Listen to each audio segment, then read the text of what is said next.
በስመ አብ ወወልድ ወመንፈስ ቅዱስ አሐዱ አምላክ አሜን። ምዕራፍ 4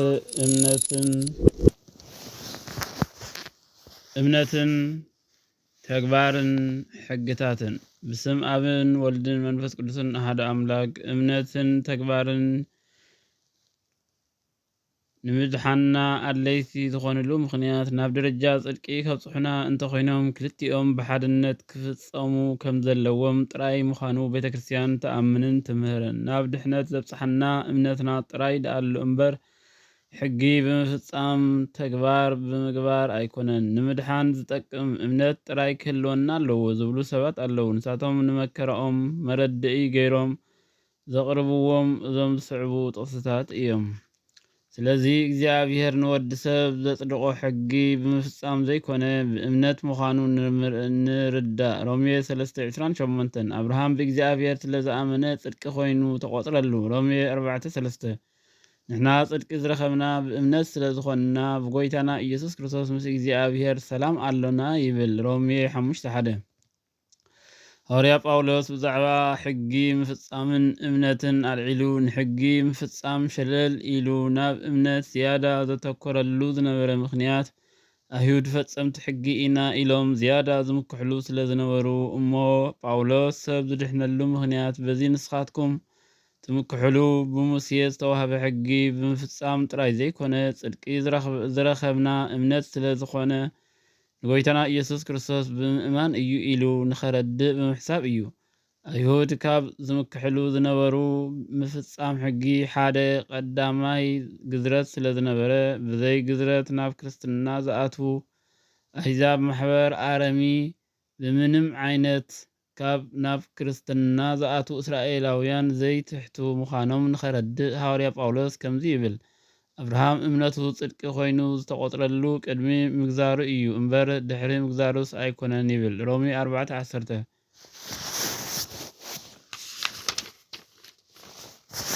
ካብ ሕጊ ምፍጻም ዝያዳ ናብ እምነት ዘተኩረሉ ካልኣይ ምክንያት ከዓ ሕጊ ምፍጻም ግዲ ክንገብሮ ዘለና እኳ እንተኾነ እዚ ግዴታ እዚ ማለት ሕጊ ምፍጻም ጥራይ ናብ መንግስተ ሰማያት ንምእታው ብቕዓት ከም ዝገብረና ክንተኣማመንን ክንምካሕን ከም ዘይግባአና ንኽርዳእ ኢሉ እዩ። እዚ ማለት እግዚአብሔር ዝገበረልና ምሕረት ምስቲ ንሕና ንፍጽሞ ሕጊ ወይ ንገብሮ ተግባር ክመዓራረ ስለ ዘይኽእል እዩ።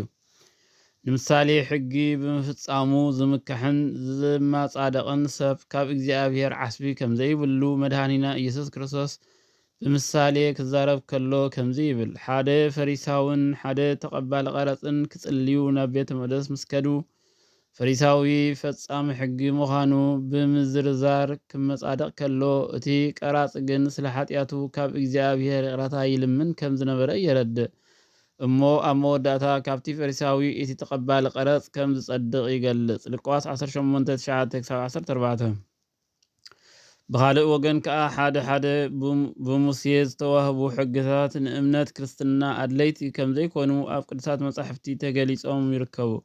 ንምሳሌ ኣብ ግብረ ሐዋርያት 15:24-26 ሐዋርያትን አርድእትን አኼባ ገይሮም መኺሮም ናብ አንጾኪያ ኣብ ዝሰደድዎ መልእኽቲ ንሕና ዘይለኣኽናዮም ሰባት ካባና መጺኦም ክትግዘሩን ሕጊ ኦሪት ክትሕልው ኣለኩም ኢሎም ከም ዝሓወኹም ስለ ዝሰማዕና ምእንቲ ጎይታ ኢየሱስ ክርስቶስ ኢሎም ነፍሶም ንመከራ ኣሕሊፎም ዝህቡ ምስ እንፈትዎም ጳውሎስን በርናባስን ዝተመርጹ ሰባት ናባኻትኩም ንምስዳድ መዲብና ኣለና ይብል።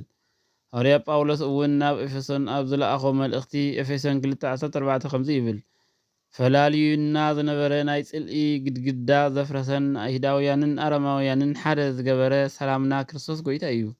ሰላም ብምግባር ካብ ክልቲኦም ህዝቢ ምስኡ ዝተሓባበር ሓደ ሓድሽ ህዝቢ ብምቅዋም ናይ ሕጊ ትእዛዛትን ስርዓትን ብመከራ ስግኡ ሰዓረ ይብል። ናብ ሰብ ዕብራውያን ኣብ ዝለኣኾ መልእኽቲ እውን ምዕራፍ 7 ናይ ጎይታ ክህነት ብናይ መልከጼዴቅ ክህነት ዝምሰል ምዃኑ ምስ ገለጸ መልከጼዴቅ ካብቶም ብስርዓት ሕጊ ኦሪት ንኸገልግሉ ዝተፈቕደሎም ነገደ ሌዊ ካህናት ወፃኢ ጥራይ ዘይኮኑ ካብቶም ሕጊ ዝተዋህቦም ወገን እስራኤላውያን ሰብ ከም ዘይኮነን ሕጊ ክህነት እውን ካብቲ ዝነበረ ሕጊ ፍሉይ ከም ዝነበረ ብመንጽር እቲ ዝነበረ ሕጊ ብሓዲስ ሕጊ ምልዋጡ እዩ ብምባል ይገልጽ። ብፍላይ ግን ብዛዕባ እምነትን ሕግን ከረድእ ከሎ ንክርስቲያን ኣድለይቲ ዘይኮኑ ሓደ ናይ ኦሪት ሕግታት ከም ዘለው ንክገልጽ ኢሉ ናብ ሰብ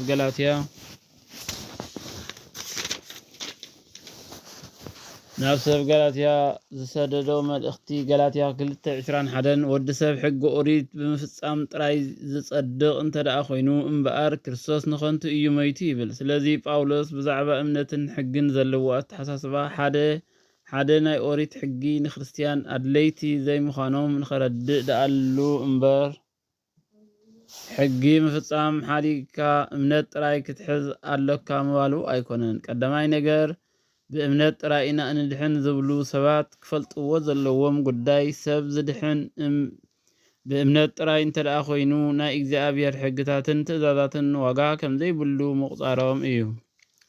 ናይ እግዚኣብሔር ሕግታትን ትእዛዛትን ወዲ ሰብ ግዴታ ክፍጽሞም ከም ዘለዎ ዝሕብሩ ጥቕስታት እዞም ዝስዕቡ ይርከብዎም። ብፍቓድ እቲ ኣብ ሰማይ ዘሎ ኣቦይ ዝፍጽም ደኣ እምበር ኩሉ ጎይታይ ጎይታይ ዝብለኒ ናብ መንግሥተ ሰማያት ዝኣቱ ኣይኮነን። ማቴዎስ 7:22 ትእዛዛተይ ዝሕሉ ንዘለኣለም ሞት ከም ዘይረኽቦ ብሓቂ እብለኩም ኣለኹ።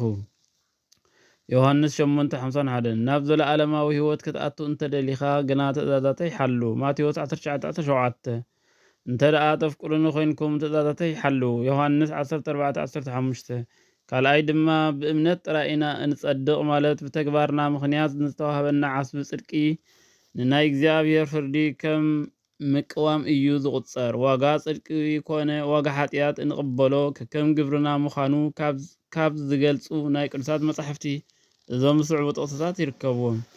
እግዚኣብሔር ንኹሉ ከከም ግብሩ እዩ ዝፈድዮ ይብል ሮሜ 2:6 ነፍሲ ወከፍ ነቲ ብስጋዊ ህይወቱ ከሎ ዝገበሮ ሰናይ ኮነ ወይ እኩይ ዋጋ ንምቕባል ኩላትና ኣብ ቅድሚ መንበሪ ፍርዲ ክርስቶስ ብግዲ ክንቀርብ ኢና። ካልኣይ ቆሮንጦስ 5:10 ግዙእ ኮነ ገዛኢ ነፍሲ ወከፍ ሰናይ ዝገበረ ካብ ጎይታና ኢየሱስ ክርስቶስ ዓስቡ ከም ዝቕበል ፍለጡ።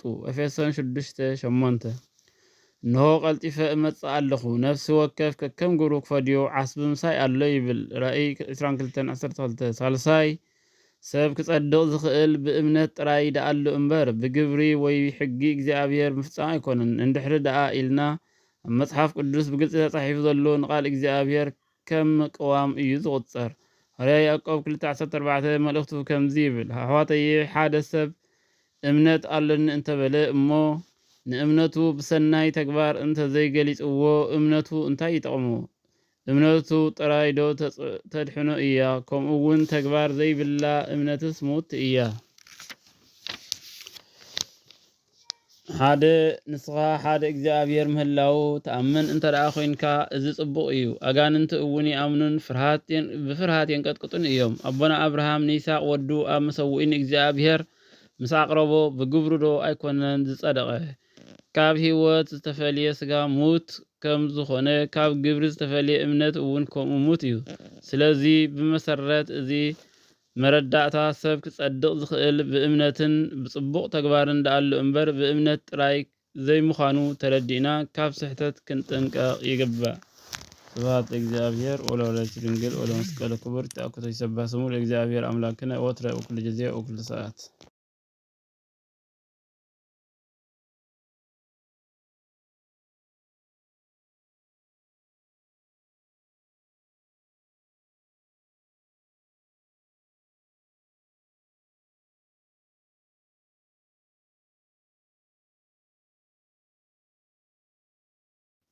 በስመ አብ ወወልድ ወመንፈስ ቅዱስ አሐዱ አምላክ አሜን። ምዕራፍ 4 እምነትን